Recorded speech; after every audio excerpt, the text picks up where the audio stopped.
Hello बच्चों, नमस्कार। स्वागत है आज इस नए क्लास में। आपका फिर से जो है स्वागत है। इससे पहले मैंने जो है क्लास 10 का जो है आपदा प्रबंधन से जो है मैंने अध्याय 1 मतलब चैप्टर नंबर 1 का जो है प्राकृतिक आपदा एक परिचय जो है ऑलरेडी जो है पढ़ा रखा है। तो अगर आप उस वीडियो को नहीं देखे हैं तो पहले जाके उस वीडियो को जो है देखें।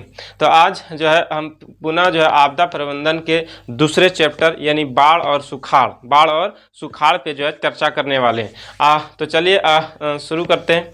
तो सबसे पहले हम आपको बता दें कि आप जो है अक्सर यह सुनते होंगे, समाचार पत्रों से ये आपको जानकारी मिलती होगी कि देश के किसी भी भाग में जो है बाढ़ की स्थिति तो कहीं सुखाड़ की स्थिति जो है बनी रहती है। प्राय करके आपको खास करके बिहार का जो उत्तरी सीमा है, जैसे उधर सुपौल है, अररिया है या किशनगंज, इन सही क्षेत्रों में जो है आपको हमेशा जो है बाढ़ पीड़ित एरिया जो है देखने को मिलता होगा।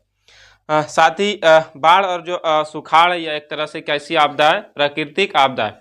तो आज हम इसी पे चर्चा करने वाले हैं कि बाढ़ क्या होता है, बाढ़ की स्थिति कैसे उत्पन्न होती है, किन कारणों से जो है बाढ़ की स्थिति उत्पन्न होती है, या बाढ़ से सुरक्षा के क्या क्या उपाय हैं, इन सभी चीज़ों पे जो है आज हम बात करने वाले हैं। तो सबसे पहले हम आपको बता दें कि बाढ़ क्या होता है। तो देखिए, बाढ़ क्या है, बाढ़ क्या है।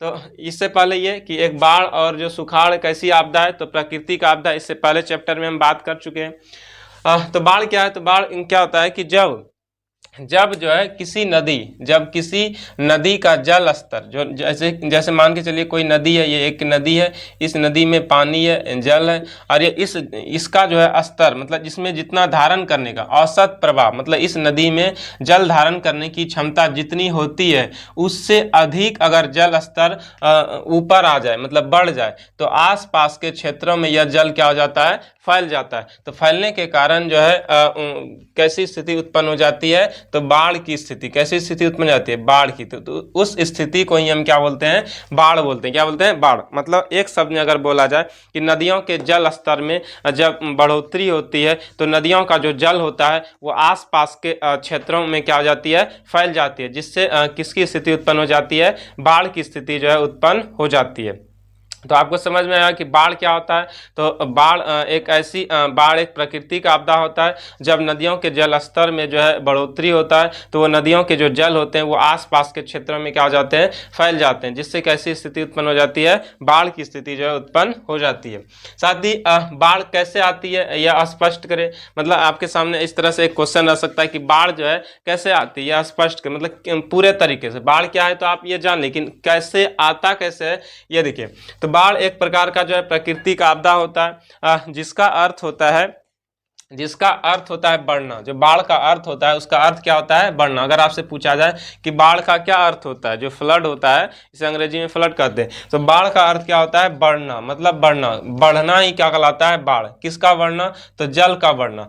तो बाढ़ एक प्रकार का प्राकृतिक आपदा होती है जिसका अर्थ होता है बढ़ना। तो जब किसी स्थान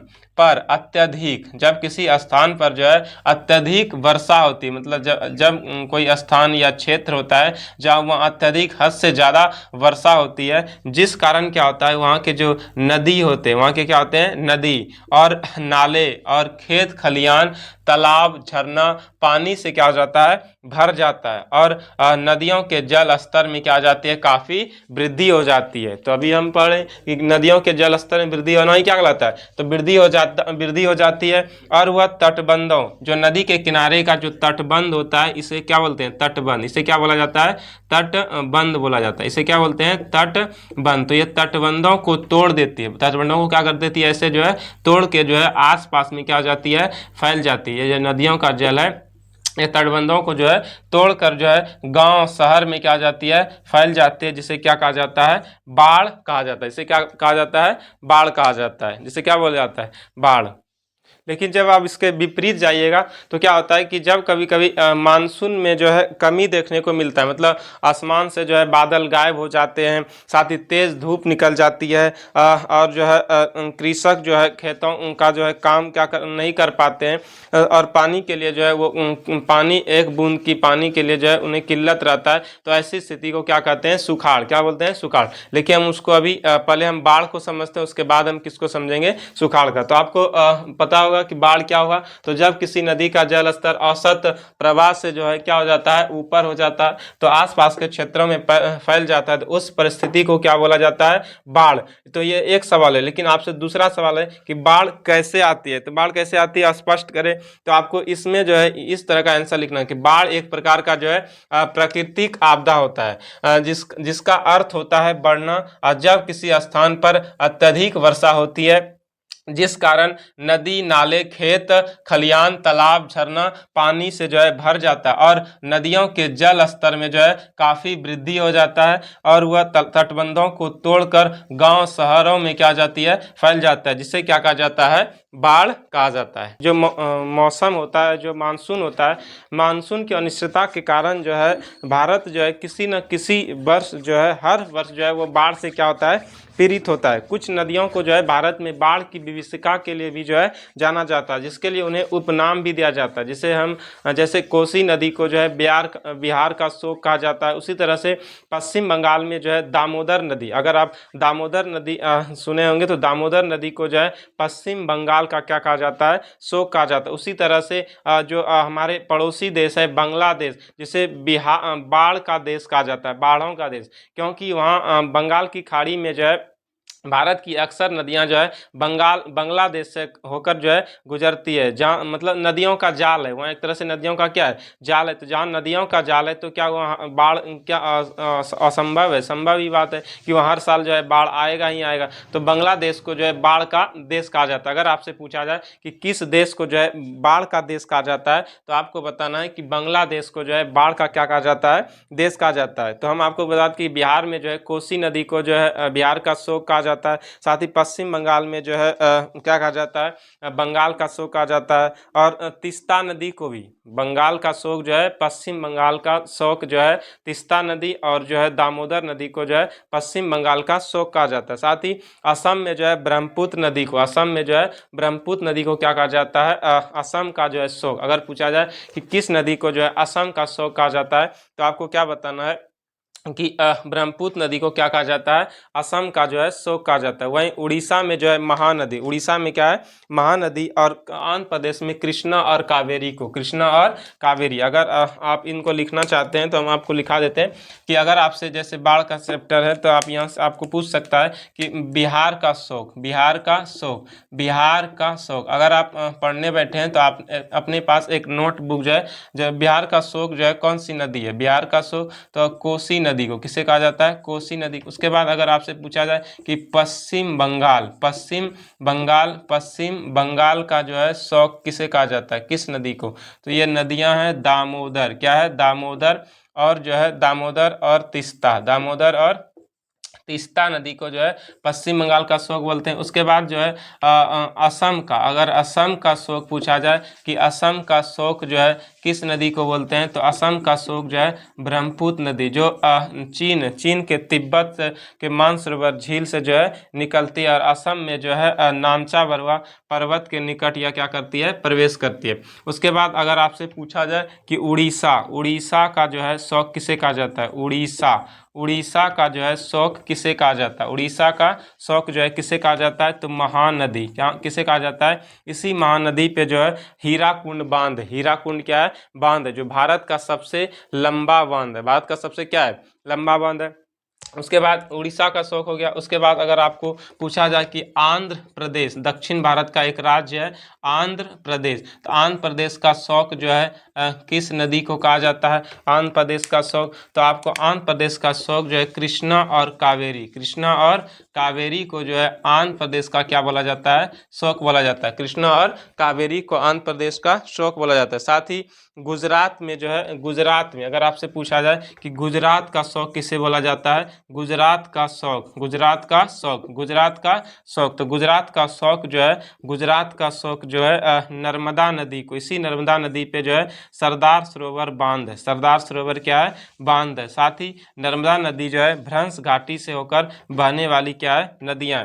यह नर्मदा नदी जो है दक्षिण भारत की दूसरी सबसे लंबी नदी है, दूसरी सबसे क्या है, लंबी नदी। लेकिन आपको उतना याद नहीं रखना है क्योंकि ये नदी का चैप्टर जो है क्लास 9th में आता है। तो आपको ये याद रखना है कि बिहार का शोक कोसी नदी को कहा जाता है। पश्चिम बंगाल का शोक दामोदर और तीस्ता नदी को कहा जाता है। दामोदर है तो पहले दामोदर को लगाएंगे। अगर आपको ऑप्शन में दिया, ये कई बार पूछा भी गया है कि पश्चिम बंगाल का शोक जो है किस नदी को कहा जाता है। अगर आपका ऑप्शन में दामोदर है तो पहले आपको प्रायोरिटी किसे देना है, दामोदर, प्राथमिकता किसे देना है, दामोदर को। उसके बाद असम का शोक किसे कहा जाता है, ब्रह्मपुत्र को कहा जाता है। उड़ीसा का शोक किसे कहा जाता है, महानदी। एक है महानंदा, महानंदा नहीं, महानदी को। उसके बाद आंध्र प्रदेश का कृष्णा और कावेरी, और गुजरात का किसे कहा जाता है, तो नर्मदा नदी को जो है गुजरात का जो है क्या बोला जाता है, शोक बोला जाता है। साथ ही बाढ़ जो है प्राचीन समय से ही आता है। भारतीय धर्म ग्रंथों के अनुसार भी जो है वर्षा का देवता जो है इंद्र को माना जाता है। आप कभी भी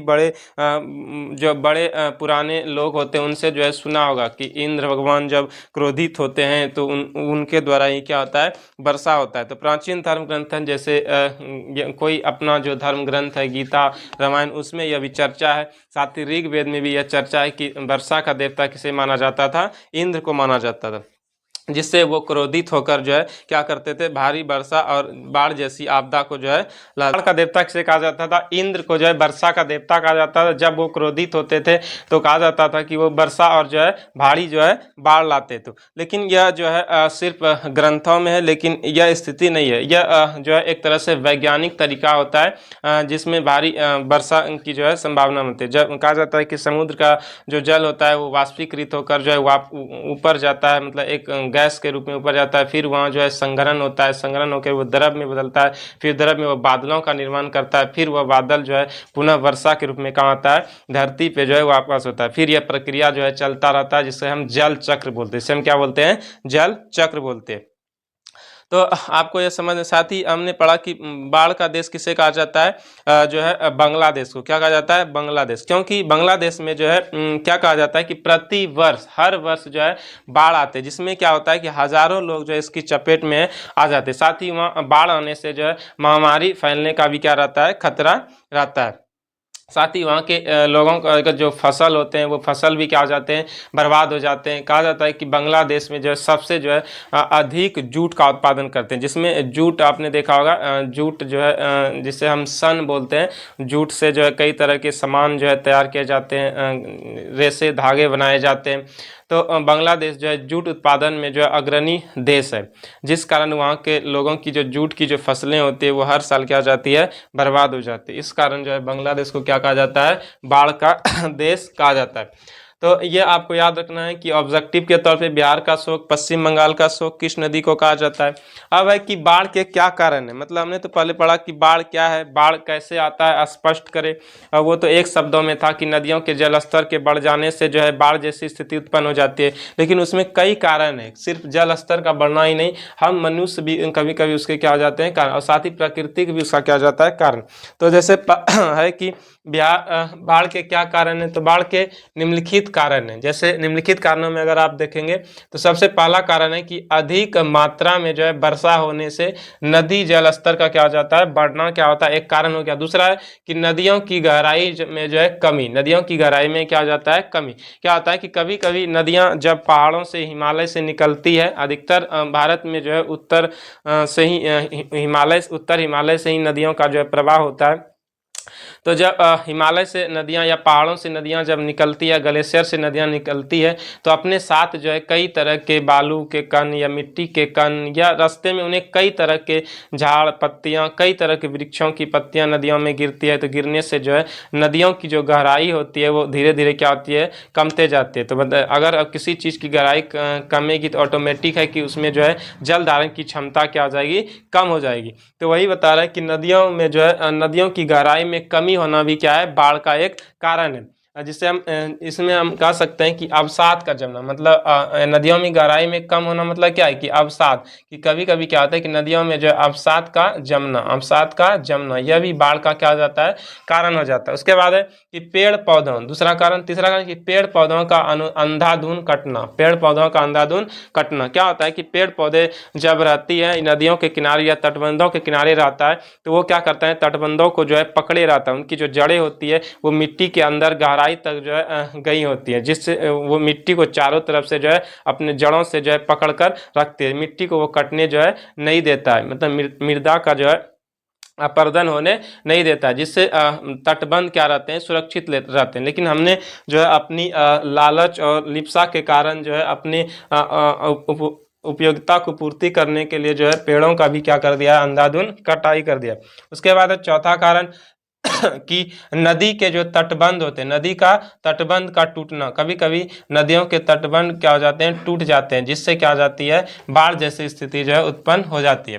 तो बाढ़ के क्या कारण है, अगर आपसे 2 नंबर में पूछा जाए तो हम लिखेंगे कि बाढ़ के जो है निम्नलिखित कारण है: अधिक मात्रा में वर्षा होने से नदी जल स्तर का बढ़ना, नदियों की गहराई में कमी, नदियों की गहराई में कमी का क्या है, तो अवसाद का जमना। उसके बाद है पेड़ पौधों का अंधाधुंध कटना, और नदी के तटबंधों का जो है टूटना। नदी के तटबंधों का टूटना भी क्या होता है, बाढ़ के कारण होते हैं। आगे देखते हैं कि अगर अब है कि बाढ़ क्या है, बाढ़ से किस तरह की आपदा हमने जो है जाना, साथ ही बाढ़ किन कारणों से उत्पन्न होता है ये भी जाना। अब देखते हैं कि बाढ़ जो है, बाढ़ से होने वाली हानियां क्या क्या है, कि जब बाढ़ आते हैं, जब बाढ़ आ जाता है तो उस परिस्थिति में जो है हम जो मनुष्य होते हैं, जो पीड़ित व्यक्ति होता है, उन्हें किन किन चीज़ों की जो है हानियाँ होती है। तो आपको बता दें कि बाढ़ जब आती है तो बाढ़ से जो है कई हानियाँ होती है, जिसमें से कुछ प्रमुख हानियाँ जो महत्वपूर्ण होता है। ऐसे तो कई हानियाँ जिसमें कभी जो है तो क्या होता है कि अपार, जो बहुत अपार मतलब बहुत संख्या में जो है धन और जन मतलब लोगों की हानि होती है। कभी कभी इसमें जो है कई लोगों की मृत्यु तक भी जो हो जाती है। बाढ़ में डूबने के कारण जो है, जो जिनको तैरने नहीं आता, या अचानक से बाढ़ आ जाना, जो है नदियों में अचानक से जो है तूफान आ जाना, मतलब नदियों के पानी में अचानक से उफान आ जाना, जिस कारण लोगों को पता ही नहीं चलता और लोग जो है उसमें क्या हो जाते हैं, डूब कर क्या हो जाते हैं, उनकी मृत्यु हो जाती है। तो अपार धन जन की हानि, जब बाढ़ आती है तो कई मकान होते हैं, जो घर होते हैं, वो जो है ढह जाते हैं, साथ ही उसमें फसल भी क्या हो जाते हैं, डूब जाते हैं। तो फसल भी एक तरह से क्या होता है, धन होता है। जब किसानों का फसल तैयार होता है तो उन्हें बेच कर जो है बाज़ारों में जो है उससे अपना मूल्य प्राप्त करते हैं। तो फसलों का जो है डूब जाना, जिससे वो फसल बर्बाद हो जाते हैं। तो इसमें अपार धन जन की क्या होती है, हानि है। दूसरी होता है कि बाढ़ आता है तो बाढ़ आने के कारण जो है महामारी जैसी समस्याओं का जो है फैलने का क्या होता है, खतरा होता है। जिसमें महामारी क्या है, जिसमें गंदे पानी से, अगर पानी कई दिनों तक जमा रहता है तो उस गंदे पानी में जो है कई तरह के विषाणु और जीवाणु जो है पनपने लगते हैं, जो अनेकों बीमारियों को जो है उत्पन्न करता है। जैसे हैजा हो गया, अगर आप गंदा पानी है तो उस गंदे पानी का जो रिसाव है आपके आसपास के चापानल में जाएंगे, और उसी चापानल का पानी जो है आप जो है पिएंगे तो उससे जो है कई तरह की बीमारियां, जैसे हैजा, कोलरा, और जैसे उसके बाद मलेरिया, अगर पानी कई दिनों तक जमा रहता है तो उसमें मलेरिया के जो है जीवाणु जो है पनपने लगते हैं, प्रोटोजोआ से कहा जाता है, विषाणु, मच्छर जो है, उसके बाद डेंगू, कई तरह की मतलब बीमारियां जो है क्या हो जाती है, उत्पन्न है। दूसरा, उसके बाद है तीसरा कि बाढ़ आने के कारण जो परिवहन व्यवस्था होती है, सड़कें जो है टूट जाती है,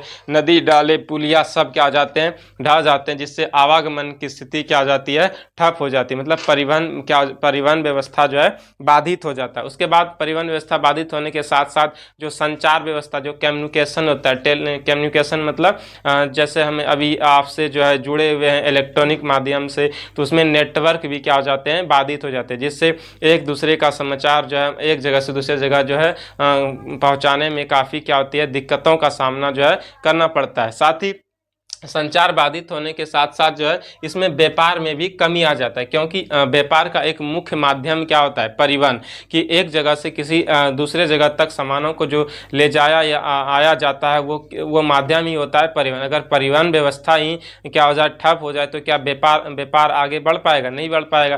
तो इसमें व्यापार में भी क्या हो जाता है, कमी हो जाता है। तो ये 4-5 मुख्य बातें आपको याद रखना है कि इसमें क्या होता है। तो बाढ़ होने से होने वाली हानियाँ क्या क्या है, तो पहला हानि हो गया कि अपार धन और जन की हानि होती है। दूसरा महामारी महामारी का फैलाव होता है, जैसे हैजा, मलेरिया, डेंगू जैसी बीमारियां जो उत्पन्न हो जाती है। उसके बाद परिवहन एवं संचार, मतलब परिवहन और संचार का बाधित होना। उसके बाद है व्यापार में कमी, व्यापार में क्या आ जाता है, कमी आ जाता है। व्यापार में क्या आता है, कमी। उसके बाद है कि अगर बाढ़ आता है तो बाढ़ से होने वाली हानियां है, तो इन हानियों से जो है हमें किस तरह से जो है किस तरह की सुरक्षा जो है अपनाने चाहिए, मतलब हमें किस तरह की सावधानियां जो है अपनानी चाहिए। बाढ़ से सुरक्षा हेतु जो है अपनाई जाने वाली सावधानियां क्या है कि अगर जब बाढ़ आ जाता है तो हम क्या बाढ़ आए या ना आए या उससे पहले जो है हमें किन किन सावधानियों को जो है बरतना चाहिए, मतलब सुरक्षा संबंधित उपाय कि हमें बाढ़ से सुरक्षा पाने के लिए जो है किन किन उपायों को जो है पहले ही कर लेना चाहिए। तो पहला है कि बाढ़ सुरक्षा हेतु जो है अपनाई जाने वाली सावधानियां निम्नलिखित है। तो क्या है कि बाढ़ से जो है अगर आप बाढ़ से सुरक्षा चाहते हैं तो बाढ़ से पहले जो है क्या होती है कि सरकार द्वारा जो है कुछ सूचनाएं जो है जारी किया जाता है, सावधानियां जो है जारी किया जाता है। तो उन सावधानियों पर आपको जो है चलना चाहिए कि सरकार जो बाढ़ से संबंधित कोई नियम या कानून व्यवस्था अगर लागू करता है तो उन नियमों और सावधानियों को जो है आपको फॉलो करना चाहिए, ना कि उन्हें जो है तोड़ना चाहिए। उसके बाद है दूसरा ख नंबर की बाढ़ आने से पहले, अगर बाढ़ नहीं आया है तो उसके आने से पहले जो है हमें, अगर हम जानते हैं कि हर साल जो है इस यह बाढ़ प्रभावित क्षेत्र है तो वहाँ के लोगों को जो है अपने लिए जो है खाद्य पदार्थों का क्या कर लेना चाहिए, संग्रहण जो है पहले ही कर लेना चाहिए कि हमें हो सकता है तो यहाँ से जो है प्लायन करना पड़ सकता है। तो उससे पहले जो है आप खाद्य पदार्थों का क्या कर ले, संग्रहण मतलब जमा कर ले कि आप ऐसे भी अब ये नहीं कि कुछ ऐसे खाद्य पदार्थ जो उस स्थिति में खाया जा सके, जो सूखा ड्राई फूड हो, मतलब सूखे भोजन एक तरह से जो है जमा करना चाहिए। उसके बाद है गौ नंबर की टॉर्च, पॉलीथीन, बांस इत्यादि का भी हमें प्रबंध कर लेना चाहिए, क्योंकि जब हम बाढ़ प्रभावित क्षेत्रों से जब पलायन करेंगे तो जब हम किसी दूसरे क्षेत्र में जाएंगे तो वहाँ हमें निवास करने के लिए जो है कोई बना बनाया मकान नहीं मिलेगा, उसके लिए हमें खुद से जो है बना। तो हम उस समय अगर हमारे पास, क्योंकि रात हो जाएंगी तो उसमें रोशनी लाइट चाहिए, तो टॉर्च आपको जो है सहायता करेगा लाइट के लिए। आपके पास एक पॉलीथीन होना चाहिए जिससे आप क्या कर सकते हैं कि मानसून की स्थिति तो बना ही रहेगा जिसमें वर्षा की भी संभावना हो सकती है, तो आप जो है वर्षा में तो रात भर भीग के नहीं रह सकते हैं। उसके लिए आप एक छोटा सा जिसे हम तंबू कहते हैं वो जो है पॉलीथीन और बांस की सहायता से जो है क्या कर सकते हैं, बना सकते हैं। उसके बाद है चौथा उपाय कि मकानों को जो है अगर आप कभी बाढ़ पीड़ित क्षेत्र में हैं तो हमेशा जो है नदियों से, मतलब मकान जो होता है वो नदियों से जो है दूर बनाए, ना कि नदी के किनारे। अगर कोई बाढ़ प्रभावित नदी है, जैसे कोसी नदी है तो कोसी नदी के लोगों के जो आसपास किनारे जो लोग बसते उन्हें चाहिए कि वो कोसी नदी से अपना मकान जो है दूर बनाए, ना कि नदियों के किनारे। उसके बाद है पांचवा उपाय कि बाढ़ के जल का निकास के लिए जो उत्तम व्यवस्था करना। अगर आप जानते हैं कि हर साल यहाँ बाढ़ आता है तो जो बाढ़ का जो जल होता है उसके लिए उत्तम निकास व्यवस्था की जो है उपलब्ध कराना। उसके बाद छठा उपाय गया कि नदी के तटबंध को जो है समय समय पर क्या करना चाहिए, मरम्मत करते रहना चाहिए, कि नदी के तटबंधों को जो है हमेशा देखते रहना चाहिए। जहां बाढ़ प्रभावित क्षेत्र होता है उन्हें चाहिए कि जो नदी के तटबंध है, जो नदी के किनारे वाला जो एरिया है उसे हमेशा जो है समय समय पर चेक करते रहना चाहिए कि वो मजबूत है या नहीं है। अगर कहीं कमज़ोर है तो उस तटबंध को जो है उसी समय जो है क्या कर ले, मरम्मत जो है कर ले। उसके बाद है सातवां उपाय कि लोगों को जो है बाढ़ संबंधित जानकारी देना। जिन्हें बाढ़ संबंधित कोई जानकारी नहीं कि बाढ़ क्या होता है, नहीं होता है, वो किस परिस्थिति में आता है, उनके आने का समय क्या होता है, वो कब आते हैं, तो उन सभी चीज़ों के बारे में जो है लोगों को जो है जागरूक करना, बाढ़ के बारे में बताना, साथ ही उन्हें ये समझाना कि बाढ़ आने से जो है कैसी कैसी आपदाएँ जो है लोगों के सामने जो है प्रकट होती है। तो आपके सामने यह एक तरह से अब एक सवाल आ सकता है कि बांग्लादेश बाढ़ का देश कैसे स्पष्ट करें। मतलब हमने पढ़ा कि बांग्लादेश को जो है बाढ़ का देश कहा जाता है क्योंकि यहाँ कई नदियाँ जो है, यहाँ नदियों का जाल है, जिस कारण यहाँ हर साल जो है क्या आता है, बाढ़ आता है। तो आप कैसे लिख सकते हैं बांग्लादेश बाढ़ का देश है, कैसे स्पष्ट करें? तो हमें क्या लिखना है कि क्योंकि प्रतिवर्ष यहाँ बाढ़ आते हैं और हज़ारों लोग इसकी चपेट में आ जाते हैं। यहाँ के लोग इस आपदा का आदी हो चुका, मतलब हैबिचुअल हो चुका है। यहाँ के लोग जो है इस आपदा जो बाढ़ है इसका आदी हो चुका है। यहाँ मतलब उन्हें आदत लग चुका है इसके आने का, जाने का, उन्हें समय मालूम चुका है कब बाढ़ आता है, नहीं आता है, तो वो इसके आदि चुके हैं। परंतु यहाँ जहाँ एक तरफ यह विभीषिका के समान साबित होता है, मतलब खतरनाक साबित होता है, वहीं दूसरी तरफ जो है यहाँ के लोगों का जो लोगों के लिए जो है एक दूसरी तरफ जो है बाढ़ के जल उतरते ही किसान खुशी के गीत गाते हैं। मतलब जहाँ एक तरफ उनके लिए यह दुख का होता है, वहीं जब बाढ़ खत्म हो जाता है तो यह बाढ़ जो है उनके लिए खुशी का जो है मानसून लाता है। खुशी का मानसून लाने का मतलब क्या है कि जैसे ही बाढ़ उतरता है तो क्या होता है कि बाढ़ की जो पानी होता है, जो नदियाँ होती है, वो जब बहती हैं तो अपने साथ जो है अति उपजाऊ मिट्टी, जलोढ़ मिट्टी को जो है लेकर आती है, जो काफ़ी क्या होता है उपजाऊ होता है, जिसमें कई तरह के धान, गेहूं, चना, मतलब राई, सरसों, इस तरह के फसलों के लिए काफ़ी क्या होता है लाभकारी होता है। तो जैसे ही बाढ़ का पानी उतरता है तो किसान खुशी के गीत गाते हैं, क्योंकि नदियों का पानी जो है अपने साथ जो है सर्वाधिक, मतलब बहुत ही उपजाऊ मिट्टी, जलोढ़ का निर्माण करती है। आप सुनेंगे मिट्टी के 8 प्रकार होते हैं, उसमें से जो है सबसे प्रमुख मिट्टी होता है जलोढ़, जो काफ़ी क्या होता है उपजाऊ होता है। जैसे भारत का जो उत्तरी मैदान है जहाँ हम लोग निवास करते हैं, वह भी एक तरह से क्या है जलोढ़ मिट्टी का जो है क्षेत्र निर्माण करते हैं, जिससे यहाँ की मैदानी क्षेत्र काफ़ी क्या हो जाती है उपजाऊ हो जाता है। मतलब यहाँ बाढ़ पीड़ित होते हुए भी जो है यह एक तरह से इनके लिए क्या होता है लाभकारी होता है। मतलब बांग्लादेश के लिए जहाँ एक वो विभीषिका के समान होता है, वहीं दूसरी तरफ इसके आगे, मतलब पीछे जहाँ ये विभीषिका के समान होता है, वहीं आगे जो है इसके लिए उनके लिए क्या होता है यह लाभकारी होता है, जिसमें जूट के फसलों का क्या करते हैं वो लोग काफ़ी उत्पादन करते हैं। जूट है, चावल है, चावल की फसलों का क्या करते हैं उत्पादन करते हैं। बांग्लादेश जो है चावल में भी जो है सात अग्रणी देशों में आता है।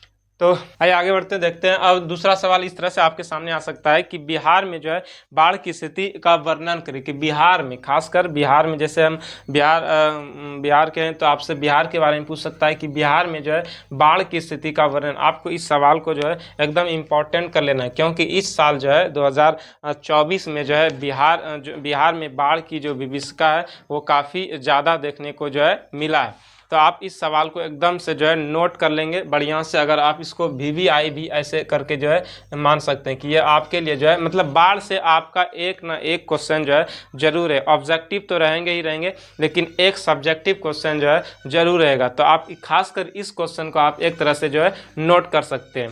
तो जैसा है कि बिहार में बाढ़ की स्थिति का वर्णन करें तो हम क्या कर सकते हैं कि बिहार राज्य के उत्तरी भाग में बाढ़ की समस्या अधिक होती है। साथ ही अधिक वर्षा होने से बिहार के उत्तरी भाग में जो है बाढ़ की समस्या अधिक होती है, तथा अधिक वर्षा होने से इस क्षेत्रों में, मतलब उत्तरी क्षेत्रों में जो है बहने वाली नदियां जैसे कोसी, गंडक, बूढ़ी गंडक आदि का जो है जल स्तर बढ़ने लगता है, जिससे बाढ़ की समस्या उत्पन्न हो जाती है, जिसके परिणाम स्वरूप परिवहन व्यवस्था जैसे सड़क, रेल मार्ग आदि टूट जाती है और फसलों के क्षति होने से किसानों को काफ़ी जो है हानि होता है।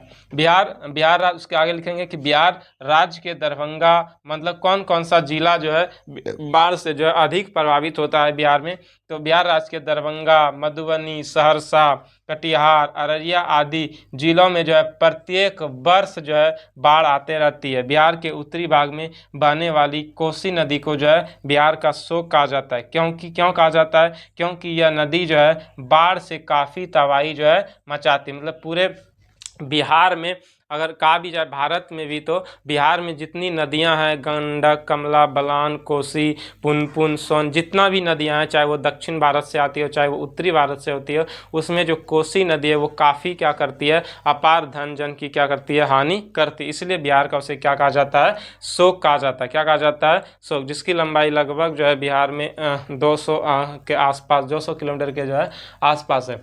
तो बिहार में बाढ़ की स्थिति का वर्णन करें। ये इतने सारे सवाल जो है बाढ़ से जो है आपसे पूछे जाते हैं। हालांकि इस पूरे चैप्टर को आज जो है हम समाप्त नहीं कर पाए, इसके लिए हम जो है पार्ट 2 लेकर जो है आएंगे।